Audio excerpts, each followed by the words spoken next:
got that sector diversification. Because obviously, if we took just our best signals, what you would have seen historically is, if you'd have looked a year or 2 years ago, that would have been very overly concentrated within technology. If that one sector takes a hit, that has a big impact on the overall portfolio. So we try, as we look at portfolio construction, to blend our insights to make sure that we don't end up with very overly concentrated portfolios that then suffer significant drawdowns based on one sector or a couple of sectors.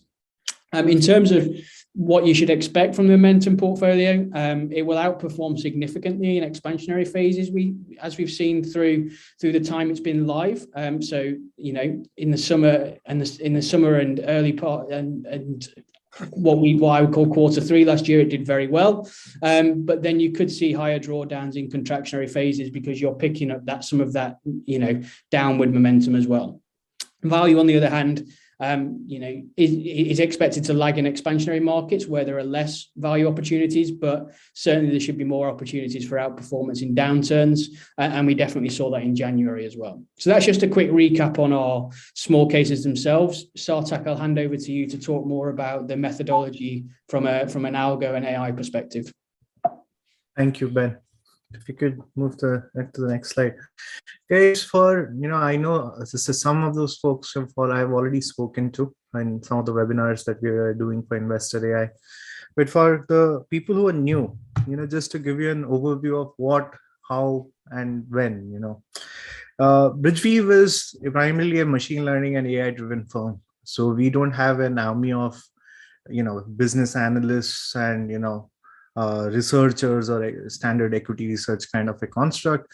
But what we have is a lot of data scientists who can actually slice through the data and, unearth patterns, etc., and all of that. So on that note, let me just segue into the very first thing that we have here, which is exploratory data analysis. For any machine learning model that you even think of, the very first thing is to evaluate what kind of a data set, what kind of data sets do you deal with. There are, as you would know, in today's market, for example, you would have a lot of anomalies. And when you're teaching a machine all of these things with, inconsistent anomalies, etc., and all of that, the learning is not proper, right? Because, you over-index on some and you don't, right? So what we do is first is clean up that data. It's, again, normalizing and, Z transformations, range transformations, and even knowledge translations, which is essentially like negative PEs and so on. So that's the very first step that goes into any model making. One of the most important things that we innovate in, a lot of people talk about they do AI and etc. and all of that. But what's proprietary to us in Bridgeweave is we use a dedicated set of computer vision models. The same ones that are used in your self-driving cars, stuff that is essentially the lifeblood of new analytics, if I put it correctly. So all these data that you have, all this are temporal data. We transform them, create images for models, computer vision models,